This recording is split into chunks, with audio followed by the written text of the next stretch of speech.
Session 60. The Relic of Withered Faith, told by Misty at the Last Lantern Tavern. The crowd in the Last Lantern had already grown thick by the time Misty took her usual spot beside the hearth. The fire cracked behind her, and she leaned on the counter with that knowing half-smile, the one that meant trouble had been survived, but barely. "Well," she began, "Bum, Sanders, and Saylira went chasing Faith and Fire this time, and somehow dragged Dar along for good measure." She paused as a few mugs clinked and the regulars leaned in. They rode north into the old forgotten temple, a ruin so blackened that even the moss refused to grow there. The air was thick with soot, the kind that sticks to your teeth, and the walls whispered if you so much as thought about praying. Not that Bum's one for prayers. He just grunted, kicked the doors in, and dared the place to answer. A ripple of laughter passed through the room. The deeper they went, the worse it got. Halls full of glyphs that burned with necrotic light, shadows that moved like they had breath, and a stench that clung to everything. Sanders said he'd found a scroll, some old rite to destroy a cursed relic called the Obsidian Censer of Malthus. Said the thing fed on prayer and breath alike. 3 rounds of prayer to unmake it, he said. Simple, right? Except the relic was guarded by not one, but 2 fiends. Bound there centuries ago, a Glabrazu demon and a horned devil sworn to kill anyone who touched the censer. Misty drew a slow breath. They reached the final sanctum, a vast chamber cracked open like the ribs of a dying god, and there it was, the censer, floating above a shattered altar, pouring out black smoke shaped like screaming faces. Sanders began the rite. Dar took aim.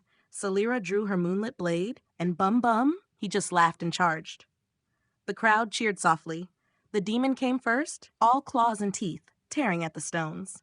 Saylira met it head-on, the light from her sword cutting through the ash. Bum struck with his maul, every hit like thunder rolling through the ruin. Dar's bolts flashed silver, each one leaving a trail of light in the smoke. Through it all, Sanders stood at the altar, praying as the world came apart around him.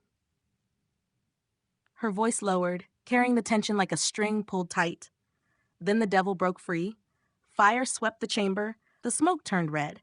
Sanders' voice nearly faltered, but Saylira raised a holy ward around him, pure light in a sea of black. The fiends howled, clawing at the edge of that circle, and Bum waded through the fire, roaring louder than either of them. For a moment, the tavern fell silent except for the crackle of the hearth. And then, on the final breath of the prayer, the altar burst into radiant flame. The censer shattered. The smoke turned white and rose like dawn breaking through storm clouds. The demon collapsed into molten ichor. The devil burned away, screaming into nothing, and all that was left was ash, warm, soft, and holy. She smiled faintly. Sanders fell to his knees, trembling, whispering thanks to Habriel. Saylira stood guard, quiet and shining, and Bum just looked at the ruin and said, "Finally something worth hitting." Dar loaded another bolt, just in case, and then grinned when he realized the fight was done. The crowd laughed, some raising their mugs. They came back at sunrise, covered in soot, armor cracked, and eyes bright. The censer's gone, turned to ash that still glows warm in Sanders' hand.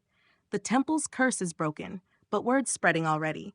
Whoever that dark cleric was, the one who wanted the relic, he'll be coming for them now. Misty lifted a mug, her eyes catching the firelight. So raise your glasses for Bum, for Saylira, for Sanders, and for Dar. They walked into a temple of death and walked out with faith restored, and maybe just a little smoke still in their lungs. She took a slow sip, then grinned.